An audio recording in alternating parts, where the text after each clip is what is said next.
하나님의 말씀을 함께 봉독하겠습니다. 이같이 너희 빛이 사람 앞에 비치게 하여 그들로 너희 착한 행실을 보고 하늘에 계신 너희 아버지께 영광을 돌리게 하라. 아멘. 오늘은 웨스트민스터 신앙고백 17번째 시간 16장 선행에 대하여 라는 제목으로 함께 또 말씀 공부를 나누도록 하겠습니다.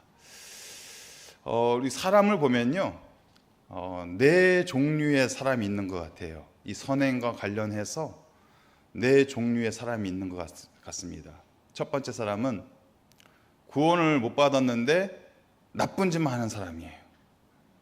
두 번째 사람은 구원을 못 받았는데 착하게 사는 사람이에요. 세 번째 사람은 구원은 받았는데 선한 행실이 없는 사람이에요. 네 번째 사람은 구원도 받고 착한 행실을 행하면서 사는 사람이에요. 여러분들은 어떤 사람이십니까? 할렐루야. 대답을 하셔야 됩니다. 저와 여러분은 구원도 받고 착한 행실로 살아가는 사람임을 믿습니다. 그렇게 살아가는 하나님의 자녀들 다 되시기를 바랍니다. 그래서 우리 옆에 계신 분에게 이렇게 인사했으면 좋겠어요. 주 안에서 착하게 삽시다. 그때 왜 그러셨어요? 예. 오늘의 제목과 주제와 또 결론이 뭐냐면 주 안에서 착한 행실로 살아가야 된다. 선한 행위로 우리가 하나님의 영광을 드러내고 살아가야 된다라는 것이죠.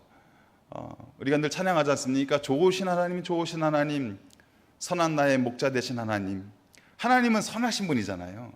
그러니까 우리가 하나님의 형상으로 지음받은 하나님의 백성들, 자녀들, 또 주님의 이름으로 살아가고 있는 우리의 삶이 착한 모습으로 선한 행실로 살아가는 것은 당연하다는 거예요. 그런데 우리가 이것을 잊어버릴 때가 많이 있다는 거예요. 그 착한 양심을 잃어버릴 때가 많고 착한 행실을 잃어버릴 때가 많이 있다라는 것입니다. 2000년 교회 역사 가운데 중요한 질문이 있죠. 인간은 과연 선한가? 인간은 과연 착한가? 하나님 없이도 인간은 착하게 살 수 있는 것인가? 하나님이 없이도 인간은 선하게 살 수 있을 것인가? 이게 그 교회 역사 속에서 매우 중요한 화제거리였습니다. 그래서 여러분들이 알고 있는 5세기에 그 어거스틴이라는 사람과 펠라기우스라는 사람의 논쟁이 있었어요. 이 주제를 가지고 5세기부터 이 주제를 가지고 논쟁을 펼치게 된 거예요. 그래서 어거스틴이 말하고 있는 것은 뭐냐? 인간은 선할 수가 없다. 하나님을 벗어난 인간은, 하나님을 바라보지 않고 살아가는 인간은 선할 수가 없다. 그런데 펠라기우스는 아니다. 인간은 원래부터 선한 존재다. 그걸 치열하게 이 주제를 가지고 붙었어요. 그러다가 이 펠라기우스가 이단으로 정죄를 받아요. 자신이 말하고 있는, 생각하고 있는 그 잘못된 교리를 가지고 이단으로 정죄받고요. 그러다가 이 펠라기우스를 따르는 사람들이 조금 이제 양보를 합니다. 그래서 이제 도표에, 표에 보시면 제가 설명을 해드릴 건데, 반 펠라기우스가 있어요. 이게 이제 반대한다는 의미가 아니라 반반이라는 얘기예요. 어거스틴의 입장도 받아들이고 펠라기우스의 입장도 받아들이는 반반의 이상한 논리를 펼치게 돼요. 그래서 이 주제가 뭐냐면 하나님을 따르는 백성들, 또 하나님을 믿지 않은 사람들이 과연 선한가? 원래부터 사람은 선한 존재인가? 이거에 대한 주제를 가지고 있었다는 얘기죠. 여러분 어떤 것 같으세요? 사람이 과연 원래부터 선한 존재일까요? 착한 존재일까요? 요즘 벌어지고 있는 그 수많은 사건들을 바라보면요, 끔찍하다 못해 이제는 막 경악스럽다는 생각이 들어요. 그렇죠? 얼마 전에 그 총을 자기가 만들어요. 요새는 참 똑똑한 시대인 것 같아요. 총을 자기가 만들어. 유튜브를 보고서 총을 만들어요. 그리고 그 총을 가지고 자기의 사랑하는 가족들을 해치려는 그 마음, 그 완악한 마음. 그래서 그 뉴스를 제가 좀 더 깊게 봤어요. 봤더니 자기의 아내, 이혼했던 자기의 아내가 회사의 CEO고, 그죠? 회사의 CEO고, 그 아들이 그 회사의 대표더라고요. 근데 이 남편과 아버지였던 이 사람은 깊은 열등감에 빠져 있는 거예요. 아내를 봐도 열등감에 빠져 있고, 자식을 봐도 열등감에 빠져 있고, 그러다 보니까 이 악한 본성이 드러나는 거죠. 악한 본성이 내 눈앞에서 사라졌으면 좋겠다. 그 마음, 악한 본성이 일어나는 거 아니겠습니까? 인간의 내면 속에는 이런 악한 본성이 가득하다는 거예요. 오죽하면은 자기 가족들을 향해서 그 악한 본성을 드러낼 수밖에 없겠습니까? 사람의 이 본성 자체는 악하다 못해 추악한 모습을 보여주고 있다는 것을 우리가 봐야 된다는 거예요. 첫 번째 질문을 보시면, 인간은 과연 선한가? 자, 어거스틴의 입장은 뭐냐면, 인간은 원죄의 영향을 받아서, 전적으로 영향을 받아서 사람은 본성부터 악한 존재다라는 거예요. 나쁜 짓을 가르쳐 주지 않아도 가만히 있으면 저절로 나쁜 짓을 할 수밖에 없는 악한 본성을 가지고 있다. 그것이 바로 어거스틴의 입장이에요. 그리고 펠라기우스의 입장은 뭡니까? 원죄의 영향을 받지 않았다. 무슨 소리냐? 아담을 본 적도 없는데 무슨 원죄의 영향을 받아? 사람은 본디 착하고 선한 존재다. 그렇게 말하고 있는 거예요. 제가 또 말씀드린 것처럼 반펠라기우스 추종자들은 조금 받았다. 착하기도 하고 악하기도 하다. 이런 애매모호한 입장을 취하는 거예요. 마치 우리가 이제 치킨을 배달하면은 항상 고민하잖아요. 양념을 먹을까, 후라이드를 먹을까. 그럴 땐 어떻게 해야 돼요? 다 먹어야 돼요. 제가 이제 지난 주일에 이제 우리 예배 마치고 저녁에 이제 집으로 가다가 너무 배가 고파가지고 중국집에 갔어요. 제가 이제 사실 짬뽕을 좋아하거든요. 짬뽕을 먹으러 갔어요. 근데 항상 중국집 들어가면은 그때부터 고민이 시작되는 거예요. 짜장면을 먹을까, 짬뽕을 먹을까. 한참 고민하다가 제가 어떻게 할게요? 2개 다 시켰어요. 짜장면도 시키고 짬뽕밥도 시키고. 그래서 제가 맛있게 먹었어요. 월요일 날까지 배가 안 고프더라고요. 그런 애매모호한 입장을 취하고 있는 거예요. 반팔레아기우스파들이. 또 도덕적인 능력이 있느냐? 어거스틴의 입장은 도덕적인 능력이 없다. 왜냐하면 원죄의 영향을 받았기 때문에, 악한 존재이기 때문에 도덕적인 능력이 스스로에게는 없다는 거예요. 그러면 펠라기우스는요? 사람은 선한 존재야, 착한 존재야. 얼마든지 도덕적인 능력을 가지고 있어 라고 말하고 있는 거고, 그 옆에 있는 반펠라기우스의 이야기는 볼 것도 없죠. 조금 있다는 거예요. 유능하기도 하고 도덕적인 능력이 있기도 하고 없기도 하고 애매모호한 입장. 또 하나님의 은총이 필요한 것인가? 우리는 사람은 악한 존재이기 때문에, 도덕적인 능력이 우리 스스로에게는 없기 때문에 우리는 전적으로 하나님의 은총만을 의지해야 된다. 이것이 어거스틴의 입장이에요. 그런데 펠라기우스는 하나님의 은총이 필요할 때가 있지만, 필요할 때가 있다는 거예요. 필수적이지는 않다. 있어도 되고 없어도 된다. 우리가 사람이 살아갈 때 하나님의 은총이 있으면 좋겠지만 굳이 없어도 큰 문제 될 거 없다. 이런 입장인 거예요.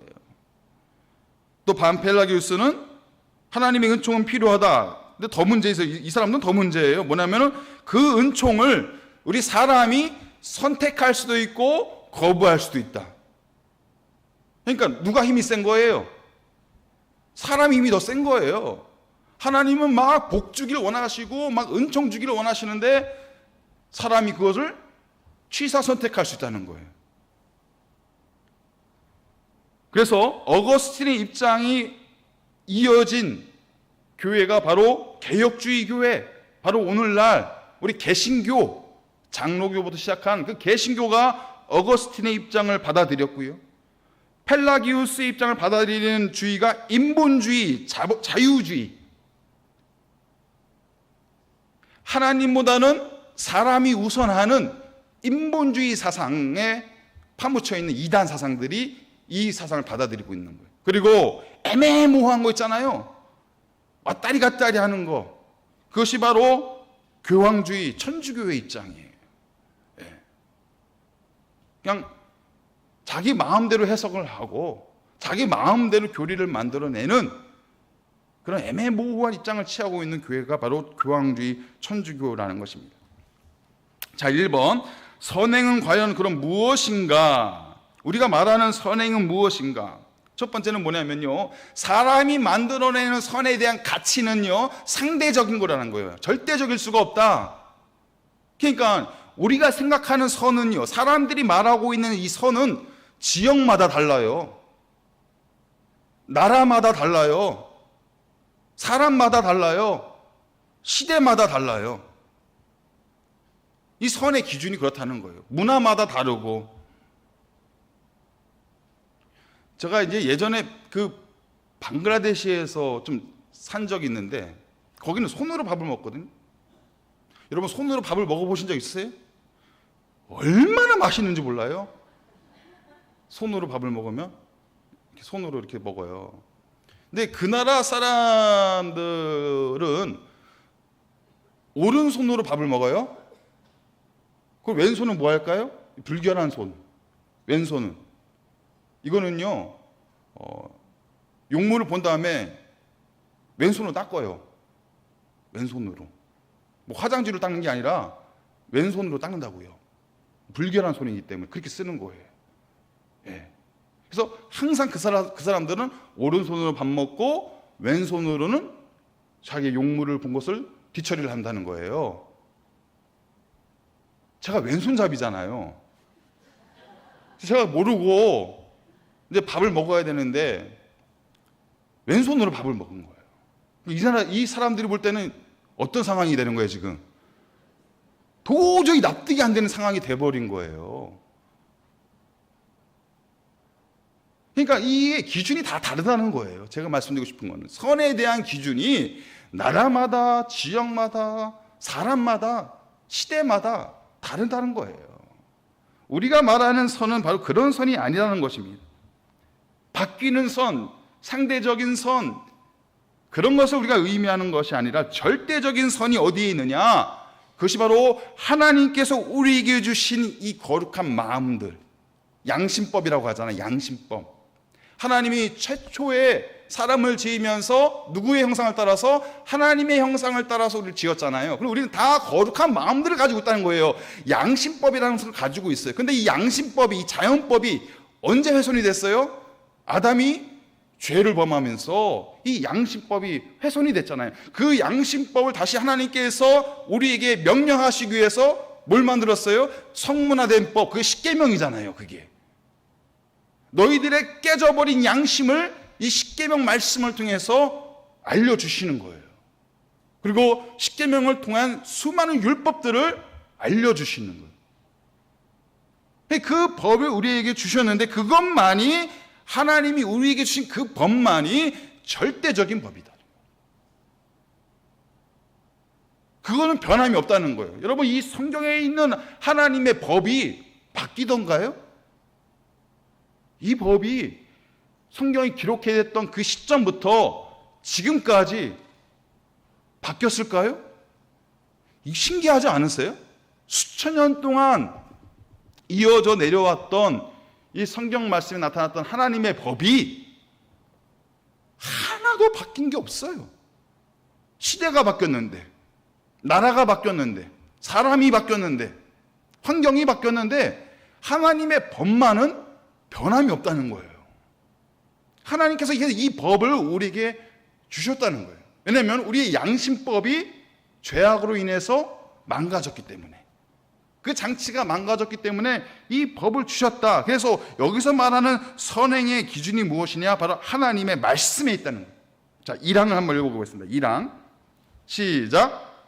선행은 하나님께서 자기의 거룩한 말씀 안에서 명령하신 것만 인정된다. 아무 정당한 이유 없이 사람이 맹목적인 열성으로 또는 선한 의도를 가장해서 고안해낸 것은 인정되지 않는다. 선행은 하나님의 거룩하신 말씀 안에서 명령된 것만 인정이 된다는 거예요.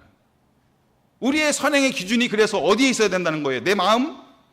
내 생각? 내 경험? 아니에요. 철저한 하나님의 말씀 안에 우리의 선행의 그 근거가 있어야 되는 거예요. 말씀에 비춰봤을 때 내 생각이 바른지, 말씀에 비춰봤을 때 내 행동이 바른지, 우리 선행의 근거와 기준은 하나님의 말씀이다. 또 다른 요리문답이 하이델베르크 요리문답이라는 것이 있어요. 거기 보시면 이거에 관련된 질문이 나와요. 제가 질문을 할 테니까 그 옆에 있는 답을 여러분들이 말씀하시면 돼요. 사람의 진정한 회개는 무엇입니까? 옛사람이 죽는 것은 무엇을 의미합니까?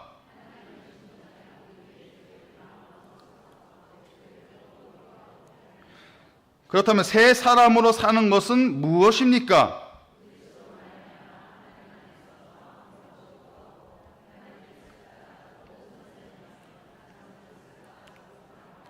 그러면 선행은 무엇입니까?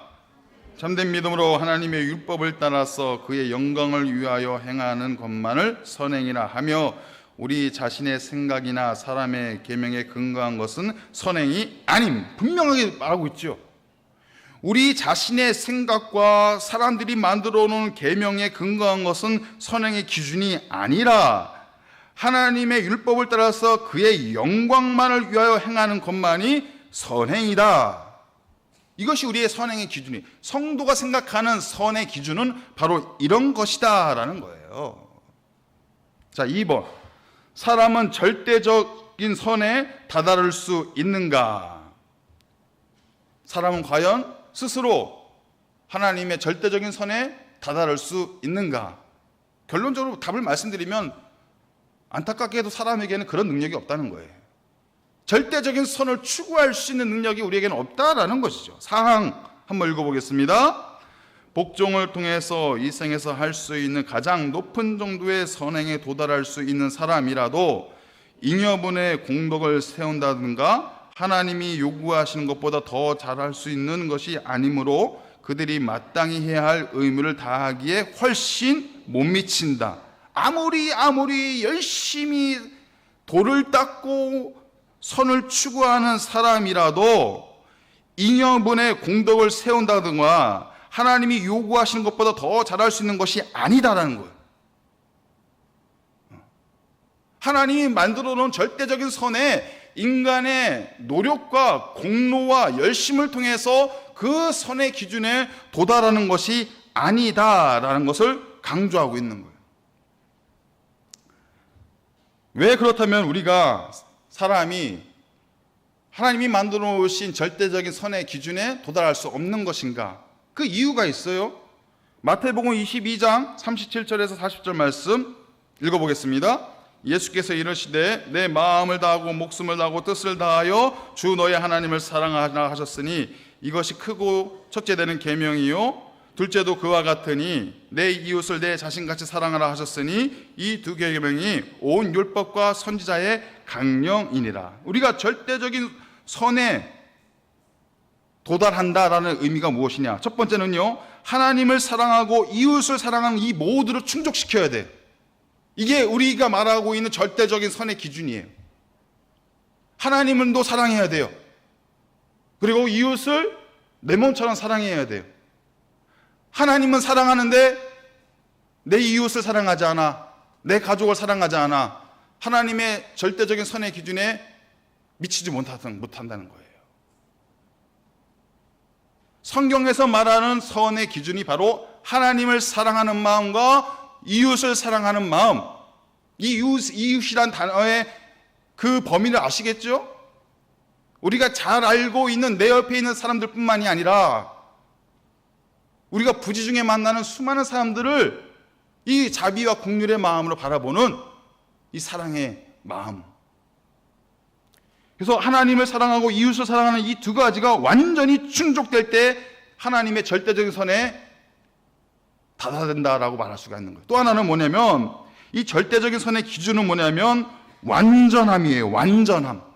이 말씀에서 나오고 있죠. 마음으로도 목숨으로도 뜻을 가지고도 하나님의 선을 이루어간다는 거예요.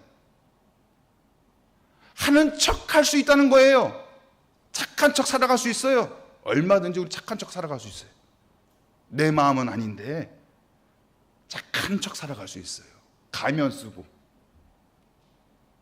가면이 한두 개 쓰여지는 것도 아니에요.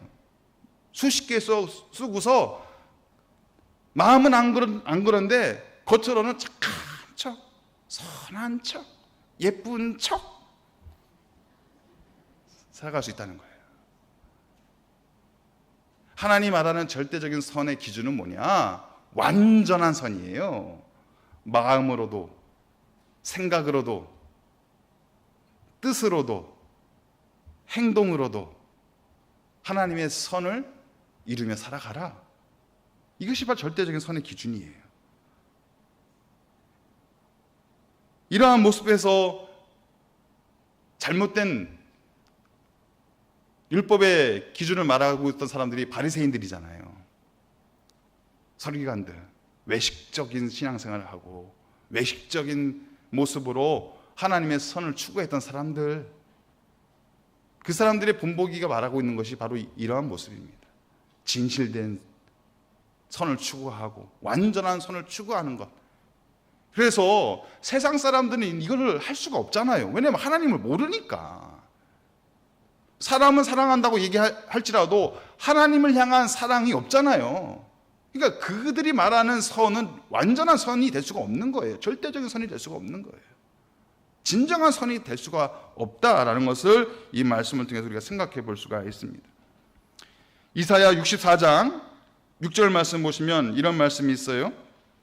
무릇 우리는 다 부정한 자 같아서 우리의 의는 다 더러운 옷 같으며 우리는 다 잎사귀 같이 시들므로 우리의 죄악이 바람같이 우리를 몰아가나이다. 우리의 마음은 부정한 자 같아요. 우리가 입고 있는 옷은 더러운 옷 같아요. 우리의 모습은 시들시들 해버린 잎사귀 같아요. 그래서 우리의 죄악이 우리를 바람같이 몰아간다. 이것이 바로 사람들의, 인간들의 모습이라는 거예요. 하나님을 경험하지 못한 모습, 하나님을 알지 못하는 사람들의 모습. 그래서 이런 모습으로는 절대 하나님의 선에 미치지 못한다. 3번 볼까요? 그럼에도 불구하고 하나님께서 용납하시는 이유가 무엇입니까? 우리는 선한 존재가 아닌데, 우리 성도들의 삶도 모습도 우리 스스로 선할 수 있는 존재들이 아닌데 왜 하나님은 우리의 모습을 보면서 착하다 인정해 주시는 것일까? 왜 선하다 말씀해 주시는 것일까? 그것을 질문하고 있는 거예요. 6항을 읽어보겠습니다. 6항 시작. 그럼에도 불구하고 신자들은 그리스도를 통해서 용납되었으므로 그들의 선행은 그리스도 안에서 인정되었다. 그러나 그들이 이 세상에서 하나님 앞에 전적으로 흠이 없거나 비난받을 것이 없다는 뜻에서가 아니라 하나님께서 그의 아들 안에서 그것들을 보시면서 그들의 행동에 여러 가지 약점과 불완전성이 있기는 하나 그것을 순전한 것으로 용납하고 상주기를 기뻐하셨다. 할렐루야. 우리도 똑같은 허물 많은 사람들이잖아요. 우리 안에도 악한 본성들이 있잖아요. 그런데 왜 하나님께서는 믿는 자들의 모습을 통해서 왜 착하다, 선하다라고 말씀해 주시는 것일까요? 이 말씀. 우리의 연약하고 우리의 부정한 모습들을 누가 채워주시는 거예요? 예수 그리스도. 예수 그리스도. 그러니까 우리의 삶의 모습에서 예수 그리스도 안에서 산다는 것이 무엇이냐? 나는 하나님의 절대적인 선의 기준에 맞출 수는 없지만 내가 예수 그리스도 안에서 살아가는 삶의 그 영역에서는 하나님께서는 나를 선하다라고 인정해 주신다는 것. 우리 모두의 삶을 하나님께서 선하다라고 인정해 주신다는 거예요. 인정뿐만이 아니라 뭐라고 말씀하세요? 마지막에 보시면은 용납하고 뭘 주기를 기뻐하신다? 상 주시기를. 선한 존재가 아닌데 우리도 여전히 내 안에 죄성이 가득한데 악한 본성이 내 안에 있는데 하나님께서 우리를 바라보는 시선은 어떤 시선이냐고요? 상 주고 싶어 하는 상. 우리가 주 안에서 살아갈 때, 우리가 믿음 안에서 살아갈 때, 우리가 예수 이름을 부르짖으면서 살아갈 때 우리의 허물 많은 인생을 통해서도 하나님은 우리에게 상 주시기를 기뻐하신다는 거예요. 이 하나님의 마음과 이 시선을 우리가 느낄 수 있어야 돼요.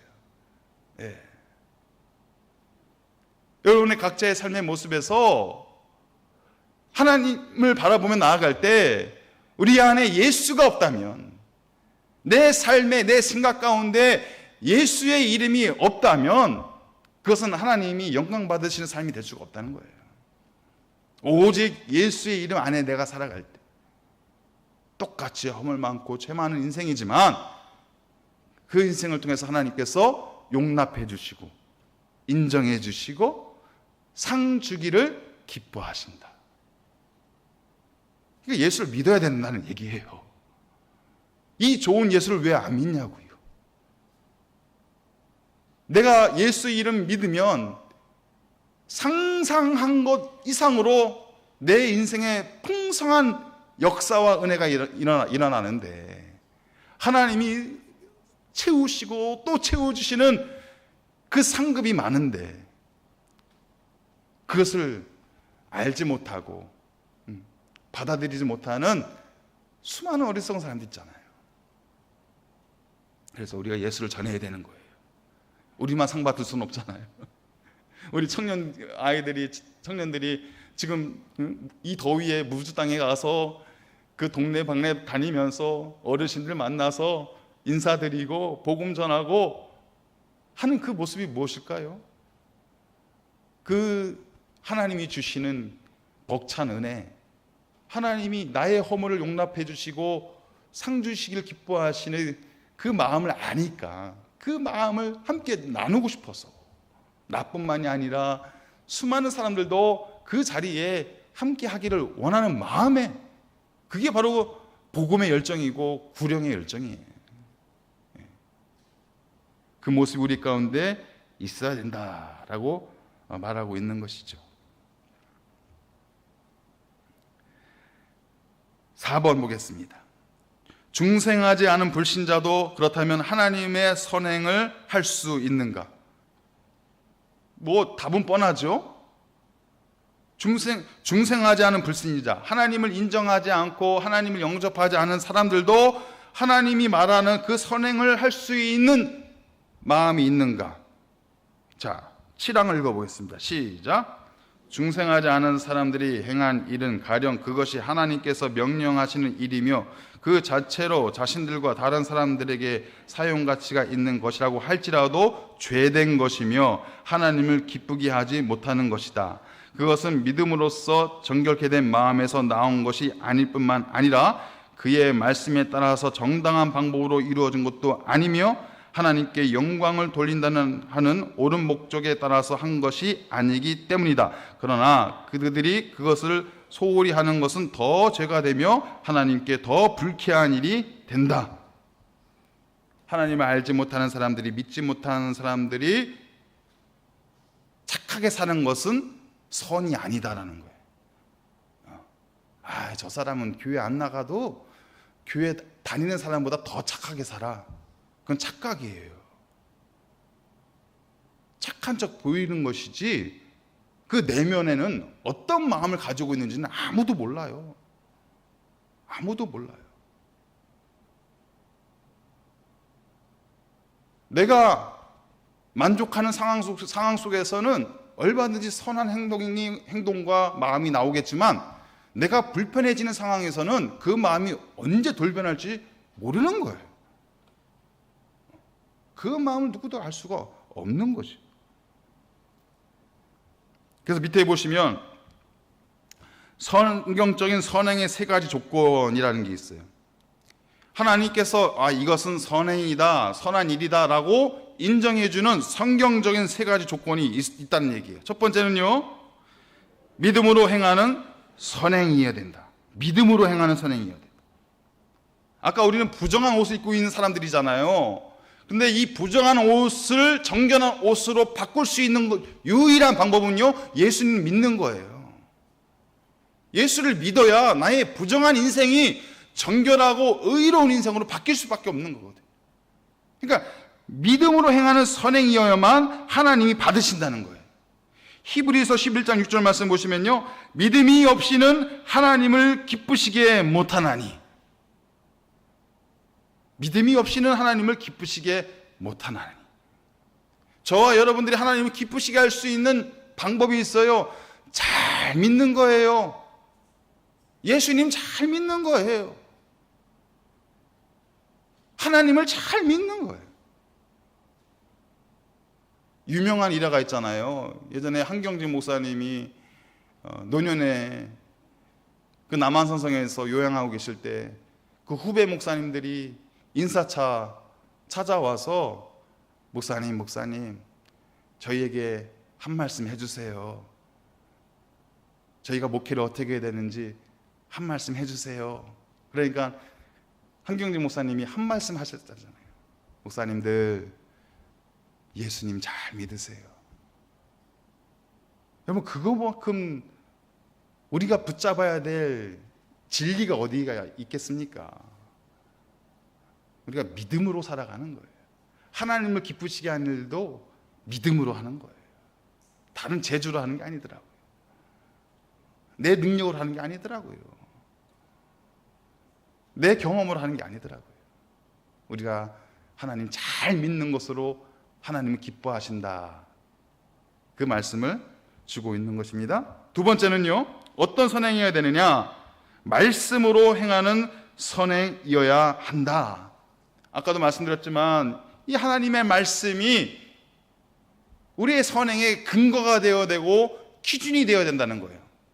자꾸 여기다가 조미료를 치면 안 돼. 양념을 치면 안 되는 거예요. 내 생각, 내 판단, 내 주장 여기다 자꾸 채우고 덧입히고 또 다른 하나님의 말씀을 내 스스로가 만들어내서는 안 된다는 거예요. 철저하게 말씀을 기준으로 우리는 하나님을 기쁘시게 할 수 있는 것이고 말씀을 통해서 하나님이 원하시는 선행을 이루어갈 수 있는 것이다. 제가 존경하는 목사님이 쓰신 책이 있어요. 목적이 선하면 방법도 선해야 된다. 이게 책 제목이에요.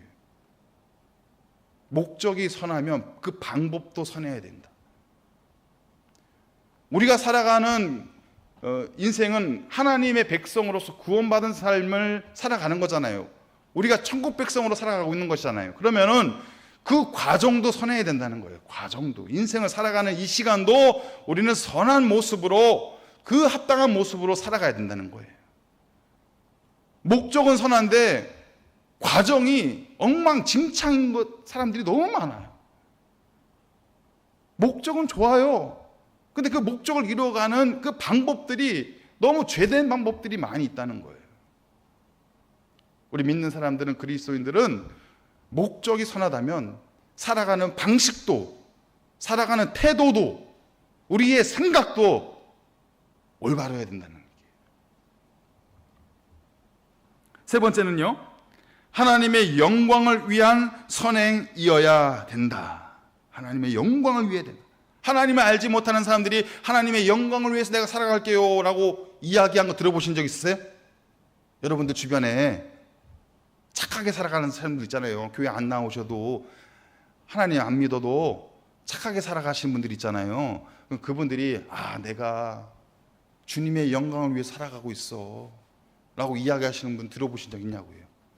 한 명도 없더라고요. 저는 그분들이 착하게 살아가는 기준은요, 하나님의 영광이 아니에요. 내 소신을 위해서, 내 만족을 위해서, 내 인생의 가치를 위해서, 나를 위해서 착하게 살아가는 것이지 하나님의 영광을 위한 선을 찾아볼 수 없는 것이거든요. 하나님의 영광을 위해서 살아갈 수 있는 유일한 사람들은 바로 저와 여러분들, 믿음을 통하여 하나님을 만나고 하나님의 구원의 역사를 경험하고 이 귀한 공동체 안에서 함께 신앙생활을 하고 있는 우리들만이 하나님의 영광을 위한 선한 삶으로 살아갈 수 있다는 거예요. 그래서 성경적인 선행의 세 가지 조건, 이 세 가지가 다 충족이 되어야 돼요. 믿음을 뺄 수 없어요. 말씀을 뺄 수 없어요. 하나님의 영광을 뺄 수가 없어요. 이 세 가지가 다 충족될 때 하나님께서 말씀하시는 그 선한 삶을 우리가 살아간다라고 말할 수가 있는 것이죠. 그렇다면 성도에게 선행은 왜 필요한가? 우리가 선한 삶을 살아가는 것이 왜 필요한가? 여러분, 우리가 착하게 살든 우리가 착하지 못한 모습으로 살아가든 이 선행은요, 우리의 구원과는 관계가 없는 문제예요. 여러분들이 착하게 살아가도 이미 구원받았어요. 여러분들이 조금 나쁘게 살아가도 구원받았어요. 이미 그 구원은 완성이 된 거예요. 내 선행을 통해서 이 구원이 흔들거린다, 절대로 있을 수가 없어요. 그것은 천주교에서 말하는 아까 말씀드렸던 애매모호한 입장들 있잖아요. 구원받았는지 안 받았는지, 받은 것 같기도 하고 안 받은 것 같기도 하고, 그 애매모호한 입장은 그 천주교 그 반 펠라기우스주의자들이 말하는 것이고, 우리는요 이미 구원받았어요. 끝났어요. 내가 착하게 살든 좀 덜 착하게 살든 우리는 다 천국 백성이 되었다는 것이죠.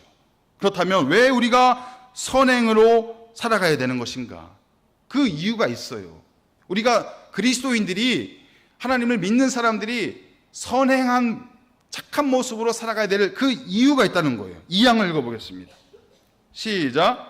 하나님의 계명에 복종함으로써 이루어지는 선행은 참되고 살아있는 믿음의 결실이며 증거이다. 그리고 신자들은 이 선행을 통하여 자기들의 감사를 나타내며 확실히 경고케하며 형제들의 덕을 세우고 복음의 말씀을 존경하고 대적들의 입을 막고 하나님을 영화롭게 한다. 신자는 하나님이 만드신 자로 거룩함에 이르는 열매를 맺어 마지막에 영생을 얻기 위해 그리스도 예수 안에서 선한 일을 위해 지으심을 받았다.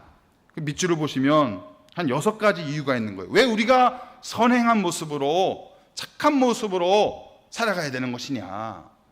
우린 다 구원 받았는데 왜 이 세상을 살아갈 때 착한 하나님의 자녀로 살아가야 되는 것이냐? 첫 번째가요, 성도에게 있어서 선행은 믿음의 열매와 증거가 된다. 여러분들의 믿음의 열매와 증거가 바로 우리의 선한 행동과 선한 마음과 선한 말과 선한 생각이라는 거예요. 여러분들의 믿음을 볼 수가 없잖아요. 내 믿음을 우리가 측정할 수가 없잖아요. 그것을 보여주는 것이 바로 우리의 선한 행동이고 선한 마음이다. 누구보다도 잘 알걸요? 내가 어떤 사람인지를 내 스스로가 잘 아실 거예요. 에이, 뭐 그럴 수도 있지. 그러면은 그만큼의 믿음만 있는 거예요. 내 믿음이 그만큼만의 믿음밖에 없는 거예요. 내 믿음의 열매와 증거가 바로 우리의 선행이다. 그것을 우리가 눈여겨볼 수 있다라는 것입니다. 두 번째는요, 성도에게 선행은 받은 은혜에 대한 감사의 표현이 된다. 우리가 하나님 앞에 감사하잖아요. 아침에 일어나도 감사하고요, 밤에 잘 때도 감사하고요. 밥을 먹을 때도 하나님 앞에 감사하고, 화장실에 앉아 있을 때도 하나님 앞에 감사하고. 감사한 마음이 크잖아요. 네. 근데 그 감사한 마음이 그 마음으로만 끝나면 안 된다는 거예요. 내 감사한 마음을 담아서 물질로만 드린다고 그것이 하나님 앞에 영광스러운 감사의 고백이 아니라는 거예요. 진정한 감사의 표현은 뭐냐? 우리가 이 땅에서 살아갈 때 하나님의 말씀을 의지해서, 하나님의 말씀을 의지해서 성도다운 삶으로 착한 행실로 살아가는 우리의 모습이 감사의 표현이 된다. 그 의미가 되겠습니다. 세 번째는요, 성도에게 선행은 믿음의 확신을 강화시켜준다. 여러분, 우리의 믿음이 언제 흔들릴까요? 전혀 믿음이 안 흔들리는 표정으로 보고 계시는데 흔들릴 때가 있잖아요, 믿음이. 저도 믿음이 흔들릴 때가 있어요. 마음에 죄악된 생각을 가질 때, 우리의 행동에 죄악된 행동이 나타날 때 믿음이요 휘청거려요. 휘청거려요. 그런데 반대로 우리의 믿음을 단단하게 강화시키는 것이 있어요. 그 뭐예요? 하나님의 말씀에 순종하면서 이 말씀이 나를 인도하는 대로 선한 행실로 살아갈 때 우리의 믿음이 더 든든히 강화되는 것이죠. 네 번째요, 성도에게 선행은 교회의 덕을 세우게 한다. 성도는요, 이 교회와 한 몸을 이룬 존재예요. 교회 공동체를 떠나서 존재할 수 있는 사람들이 아니에요. 제가 만약에 이 교회를 떠나서 저 산골로 들어가가지고 혼자 신앙생활을 한다, 믿음 생활을 한다 했을 때 그 믿음이 온전한 믿음이 되겠습니까? 없어요. 우리의 믿음은요, 우리의 신앙생활은 철저하게 이 공동체성 안에서 그것이 성장되어지고 강화되어지는 것이거든요. 그런데 이 공동체 안에서 덕을 세우는 방법이 무엇이냐? 우리의 선한 행실이다. 선한 행실이다. 마태복음 5장 16절 말씀 보시면 이런 말씀이 있어요. 너희 빛을 사람에게 비추게 하여 착한 행실을 보고 아버지께 영광을 돌리게 하라.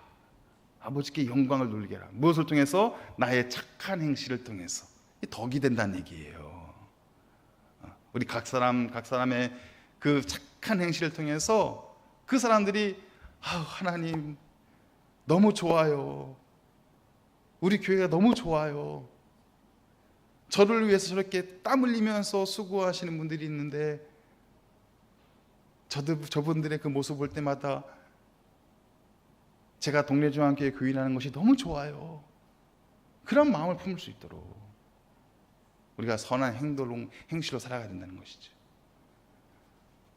제가 주일날 이제 3부 예배 다 마치고 배고프잖아요. 그래가지고 이제 식당으로 이렇게 갈 때 항상 제 배고픔을 채워주시는 분들이 있어요. 그 땡볕에서 차량 안내하시는 우리 주차 봉사자들.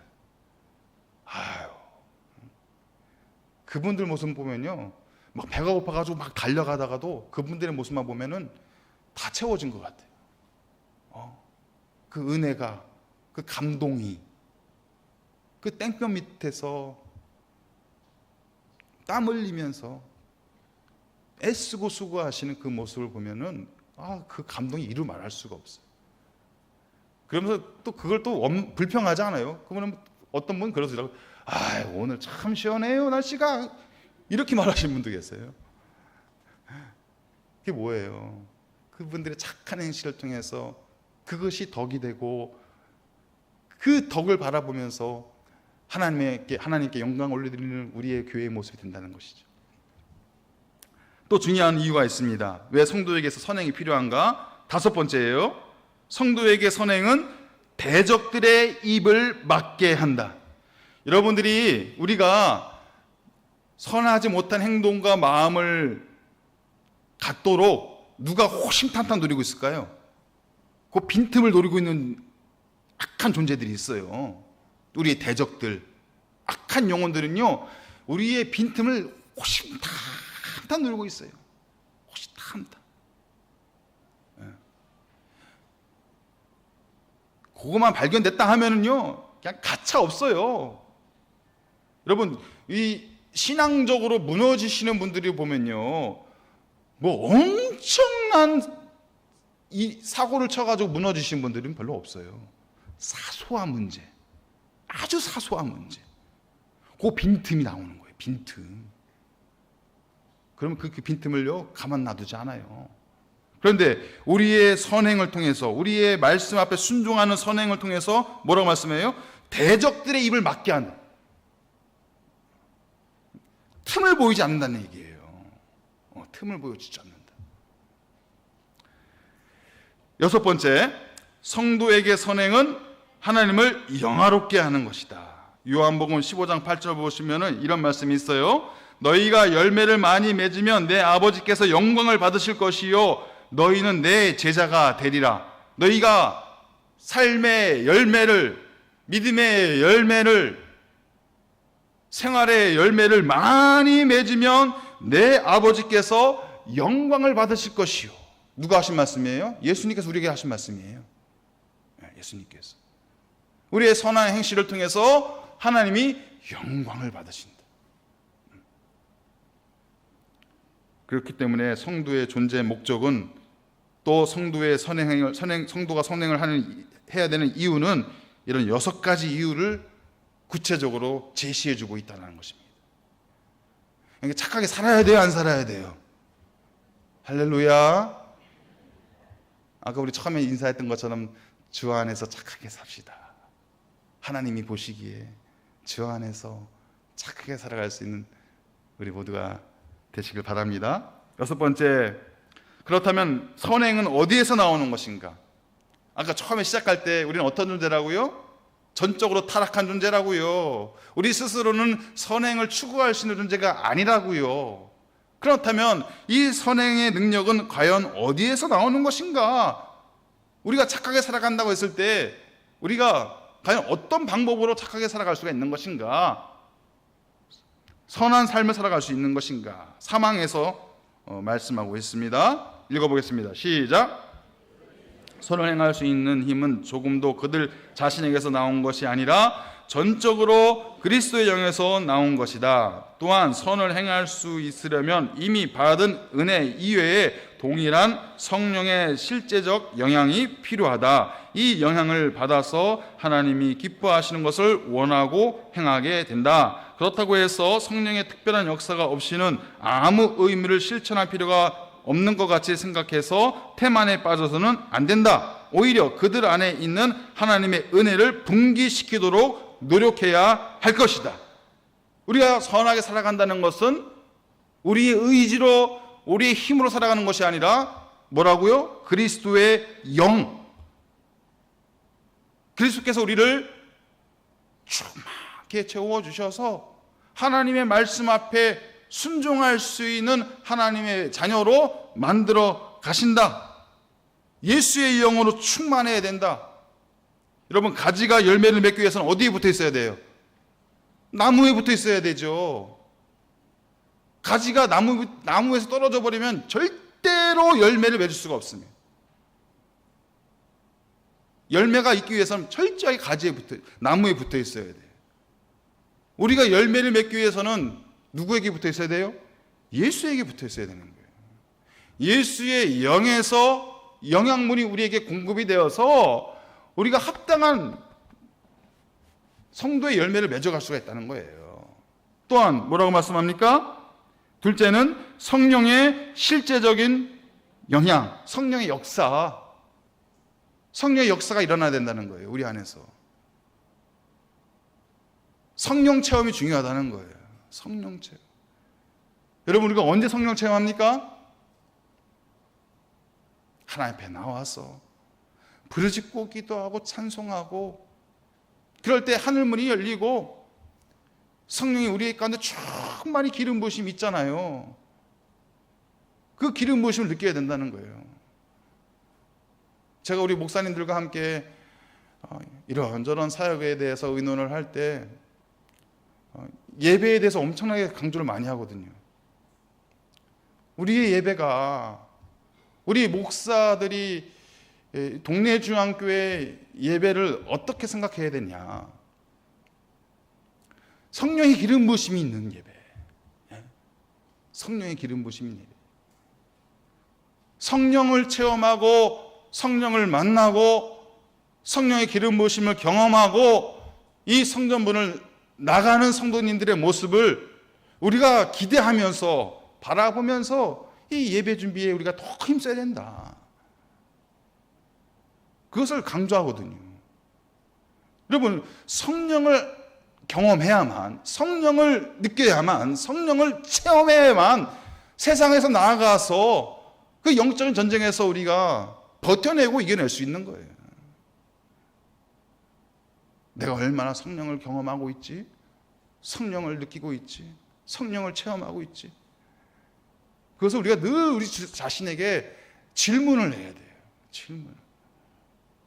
찬양을 하더라도 더 크게 찬양하고, 더 진실된 마음으로 찬양하고, 더 뜨겁게 찬양하려고 애써야 돼요. 더 사모하는 마음으로 예배의 자리에 나아가야 되고, 더 기도의 자리를 내가 지키려고 애써야 돼요. 왜 그렇죠? 성령 받으려고. 뭐 대단한 거, 뭐 역사가, 기적이 일어나고, 뭐 환상이 보이고, 뭐 그런 것을 우리가 기대하는 것이 아니라요, 성령을 내가 느껴야 돼요. 성령을. 기도의 자리에서도 성령을 느껴야 되고, 예배의 자리에서도 성령을 느껴야 돼요. 그게 아무것도 아닌 것 같죠? 아니에요. 그것이 내가 한 주를 살아갈 수 있는 삶의 힘이에요. 내가 하나님의 말씀 앞에 순종해서 선행을 이루며 살아갈 수 있는 에너지가 어디에서 나오는 겁니까? 성령을 경험해야죠. 성령을 느껴야죠. 그거 하지 않고 내가 착하게 살아야지, 그래 오늘 말씀 앞에 순종하면서 살아가야지라고 생각만 하고 저 문을 나가는 순간, 그렇죠, 별의별 일들이 다 일어나요. 다 그 은혜 받은 거 다 내려놓고 반납하고 가도록 별의별 일들이 일어나요.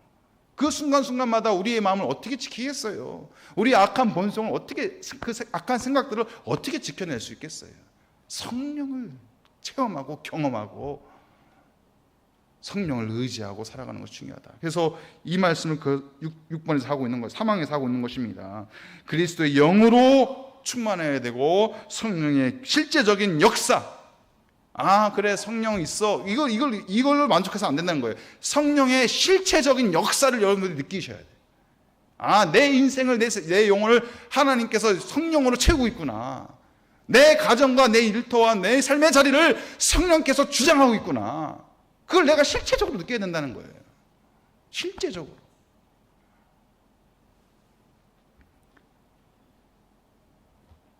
고린도후서 3장 5절 말씀에 이런 말씀이 있어요. 한번 읽어볼까요? 같이 시작. 우리가 무슨 일이든지 우리에게서 난 것 같이 스스로 만족할 것이 아니니 우리의 만족은 오직 어디로부터요? 하나님부터 나는 겁니다.